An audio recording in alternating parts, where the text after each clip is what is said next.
there were some NGOs that were working with groups of farmers in the different members of Eastern and Southern Africa, and they'd come across in their work with small farmer groups issues about farmers' voices and how farmers could speak for themselves, how farmers could engage policymakers and make sure that they operated in an environment that was supportive of their work. So that idea was taken up and discussed, and we came to agree that it would be important to bring together farmers from the Eastern and Southern African countries where Pelham was operating, and also talked to Inades who was a member of Pelham Tanzania, to liaise with Inades in West Africa. So they also recruited some farmers to come down to the World Summit on Sustainable Development that was conducted in Johannesburg in 2002. In most cases, they are the people who are talking on behalf of us, raising our issues at all levels, but we did not benefit quite a lot through these initiatives.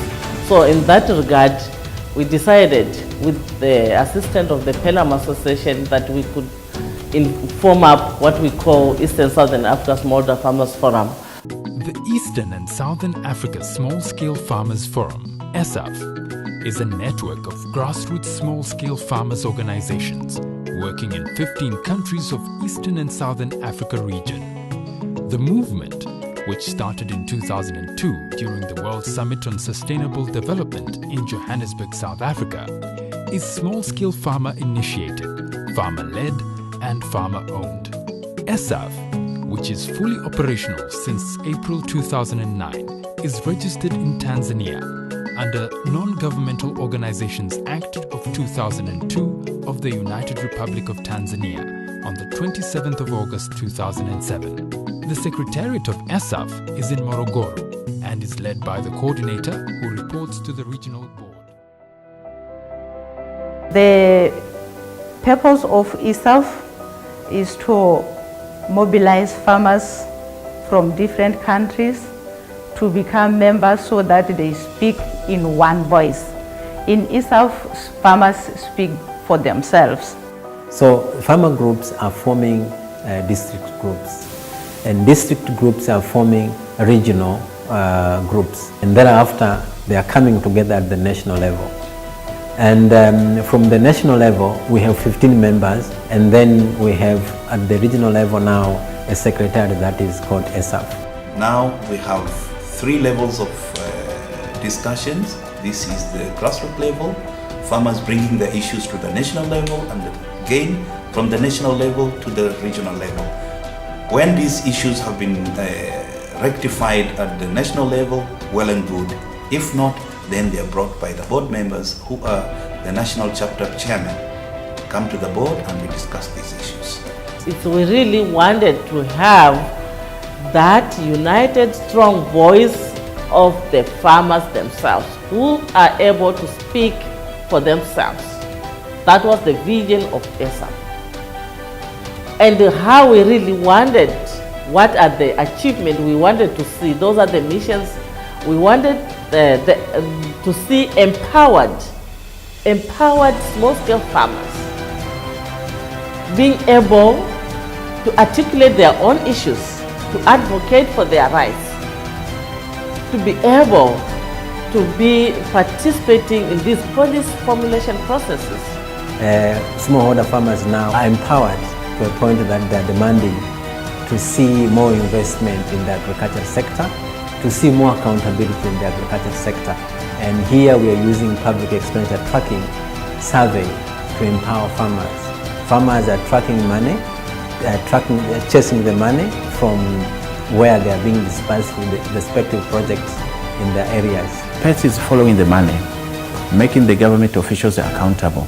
The farmer groups, after being trained, they are coming up to asking why these projects are not implemented. We have a good example. In Zanzibar, for instance, there are some rice farm projects, the Koani and the other areas. They abandoned. But after this training, farmers have started to follow and to ask why these projects are not working. in Ngomero we have a very good cases. We have irrigation schemes. We have a village market which were constructed but they are left idle. They are not completed. So farmers have started to follow up those projects. And actually we have the feedback that now the government has started to put some money in order to complete those projects. In Mleba, there are very significant contribution of pets or farmer groups that we trained. Mradi wa pets umetusaidia sisi kwamba kwanza tumekuwa wajasiri. Kwanza ujasiri niliopata ni kwenda kuioji serikali. Kwa sababu mwanamke kama mimi, mama wa kijijini kabisa, kwenda kumhoji mtendaji wa kijiji, mtendaji wa kata, ni kitu ambacho kilikuwa ni kigumu. Wanyarwanda wengi walimaji hawakuwa wanajua kama mapato ya walimaji ndani ya nchi hawajue ni nini, lakini leo wanasimama vizuri kabisa. Farmer groups are making follow-up on the plans. They also participate in planning, in putting up some priorities which is directed to farmer interests. As small-scale farmers, we have got access, go to the Minister of Agriculture in our perspective countries, in the national levels. We have got also the right, we have got, it has opened doors for us to communicate with whoever within the Ministry of Agriculture. We have been known abroad, outside. As I'm speaking here now, we have got the BRICS issue, BRICS countries within my country, in South Africa. We are representing, I'm representing the small-scale farmers in BRICS issues. And then it's through ESAFF, which has opened those doors for us as small-scale farmers to stand up and know what is accessible for us, what can assist us, what is needed for us. Recently, I'm going to China to represent the small-scale farmers. It's through ESAFF. So ESAFF has done a lot for us, and we can communicate with the SADC regional policy people makers. We have got an impact. We have got the right to say whatever is needed for us.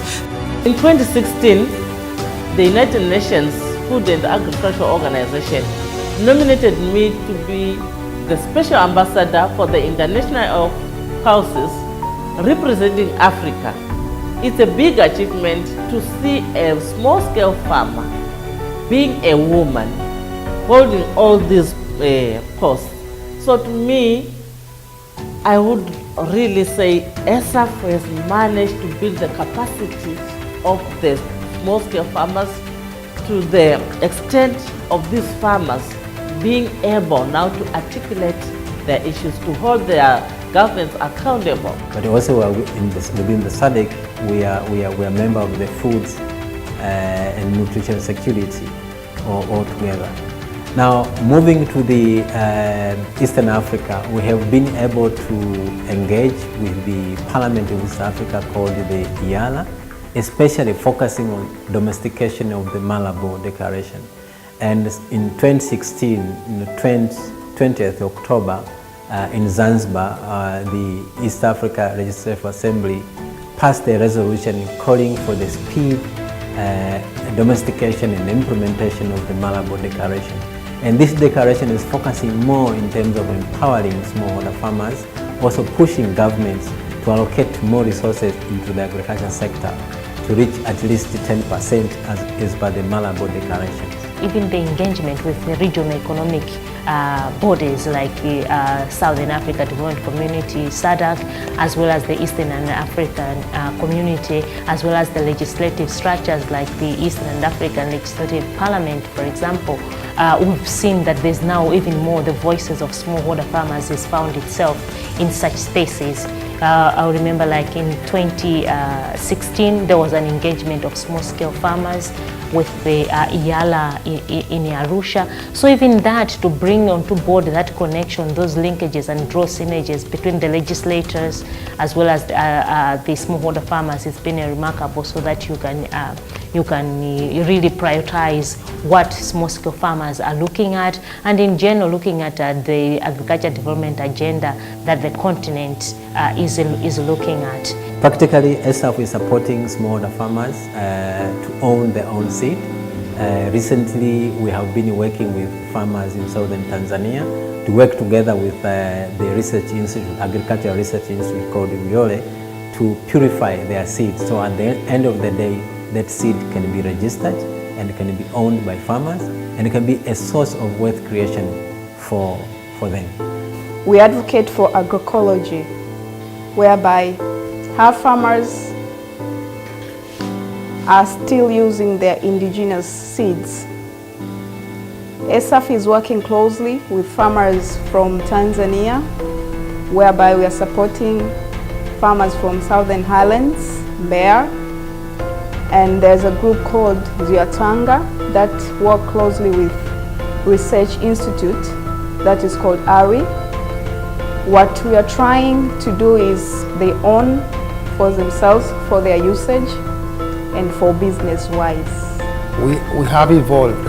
We have been appointed on the IFAD Farmers Forum Steering Committee in the Eastern and Southern Africa. And we are also a member of the Ecological Agriculture Initiative Steering Committee of the AU of East Africa. And you see, it gives us the opportunity to fulfill our mandate. In agroecology, you're working with like the ACB. This is Africa Center for Biosafety, based in Southern Africa.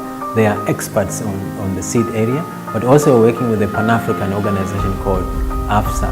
This is Alliance for Food Sovereignty in Africa, is also based in Uganda. So, but we are also working with the government, different governments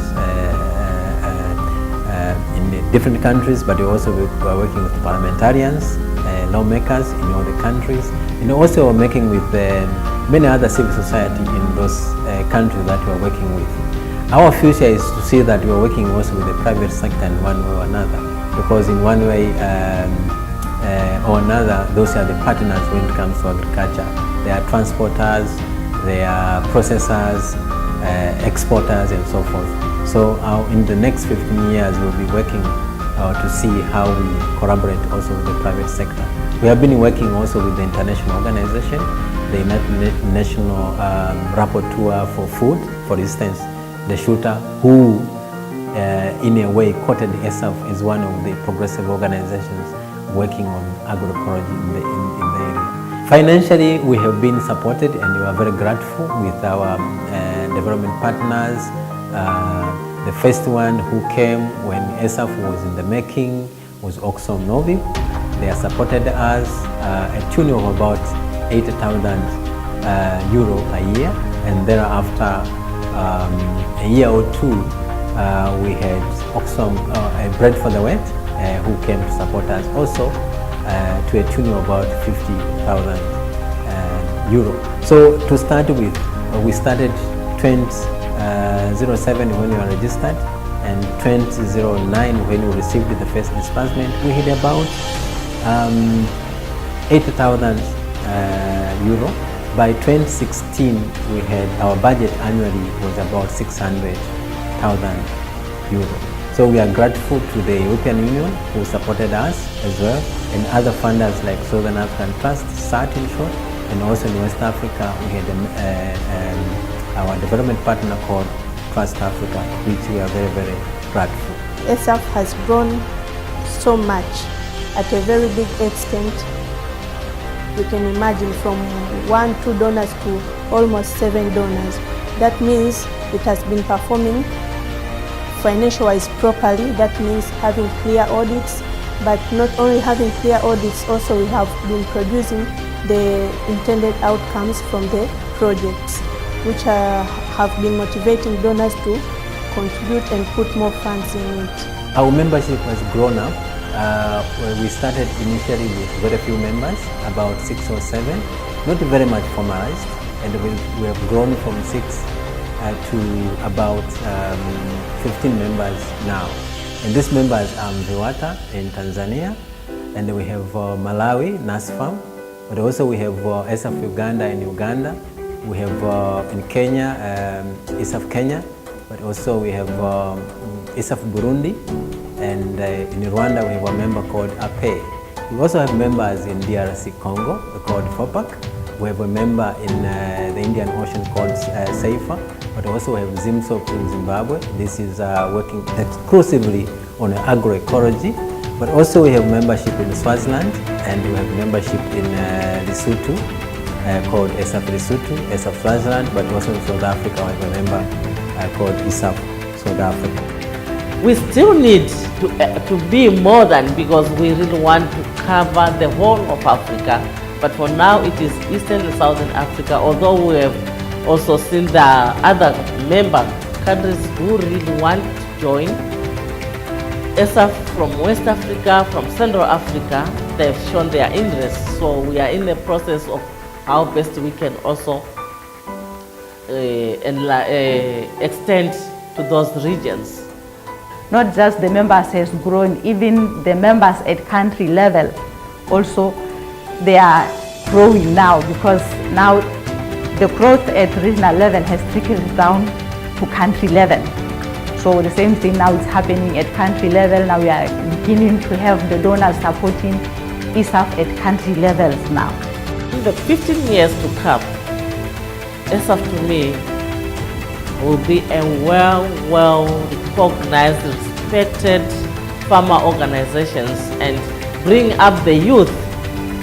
This is another area where I can see within these 15 years, the youth are going to be the leaders, because we are now trying to build the youth, both men and women, to be involved in all the work we are doing, so that in the end, the young people should also take on the lead.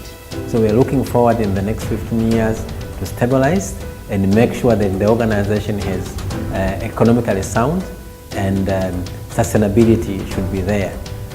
Money from members or contribution from members will be highly welcomed, but also contribution from development partners, especially on policies and even venturing in terms of wealth creation among smallholder farmers who are members all over the Eastern and Southern Africa.